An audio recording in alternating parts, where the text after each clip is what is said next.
The other day I got really into this mini series and I just want to talk about it.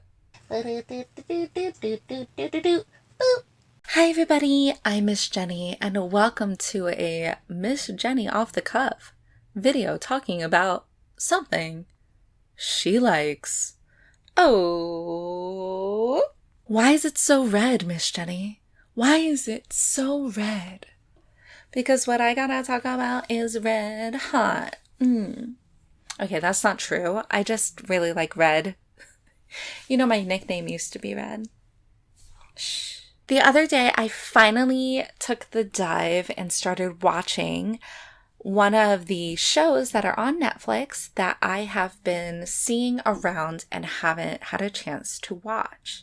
It's a little series called Part-Time Idol. Have you guys seen it? It's a K-comedy drama. So it's called Part-Time Idol, and it is a Korean-based show, and it is comedy and wacky and strange and wonderful all at the same time. The main guy in this show is a former pop star. He was formerly gaining momentum, a top chart guy, and he produced K-pop groups. What we find out later is that something happened to make him go into retirement 8 years prior. But he shows up to his old place where he co-founded, which is a pop factory, essentially, of all these trainees. And he goes there, and we are introduced one by the different characters that will eventually become his new Part-Time Idol pop group. He shows up, he doesn't look like him, he has a long beard, and he's very calm and very, like he looks like he just came back from a walkabout. But he sees a shy girl, who has great style, by the way, and she's overshadowed by somebody else, so that piques his interest. Right after that, he's sitting on the ground, and one of the idols in training comes over and, gives him a $10 bill, essentially. It gives him some money and is like, don't be so sad. Everything's going to be okay. And then he takes a selfie with him and is all thoughtful about giving back. He's ridiculous. So all of these little chance meetings are happening before he even gets into the building. And this is the first 3 minutes of the show. So he's been about on his walkabout and he decides that he's going to create a new pop group and train them and have them debut. I guess he really learned stuff out in the wild or something because he used to be the best and now he wants to do it again. I don't know. So essentially, the co-founder doesn't want anything to do with him because he kind of bailed 8 years ago and left him with all this stuff. And he just kind of wants to buy him out of his co-founder position and just have the company. So he kind of sets him up for failure by giving him the trainees that he wants, even though every trainee that he names has some sort of problem.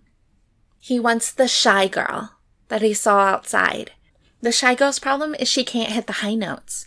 She has a confidence problem. She can't do it anymore. She used to be a big-time debut duet with her brother, but her brother went off to be a solo.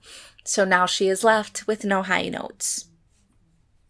He wants the guy outside that gave him money, the real serious one. But his thing is that he cannot dance. He's not that great of a singer, and he's way too self-obsessed with social media and getting likes. We find out that he wants this other girl who has cool pink stripes in her hair, but she has extreme stage fright. She can't sing anywhere but the bathroom. And the last one is this girl who has rage issues. The first time he meets her, she's freaking out. Which is good. So he decides to take all of these youths under his wing, and they all move into a training house that is run down and sad and disgusting. And It is what it is. But the weird thing is that they have the boys and girls rooming together in one household, which apparently is not how things are done in the training scene. And on top of that, he moves in with them. Stir that pot. Stir that pot. Within the first couple episodes, they find a way to tackle each one's problem. For the one girl who it has complete stage fright, they are encouraged to cheer her on in the most mundane tasks. So she's like chopping an onion and they're cheering for her. They're like, yay, yay. And then throughout the entire day, they follow her around and do this. So when she's in the park eating a sandwich, they're chanting pickle because she has like a little thing of pickles and she's going to eat her pickles. So they really want her to eat her pickles. But the thing is that they're out in public just chanting pickles and like they have like those like light up wands because they're cheering her on. It's so absurd. But the people in the park think that it's some art installation, so they all gather around and start cheering Pickle as well. It's then discovered that the thing that calms her down and she's able to sing is her time in the bathroom. So the producer man guy gives her a bag of fruit that apparently smells like poo. And that does it. She's cured. She just has to take a big whiff of poo fruit. Great. The angry girl, they just essentially harass her until she bottles it up. So that's fun.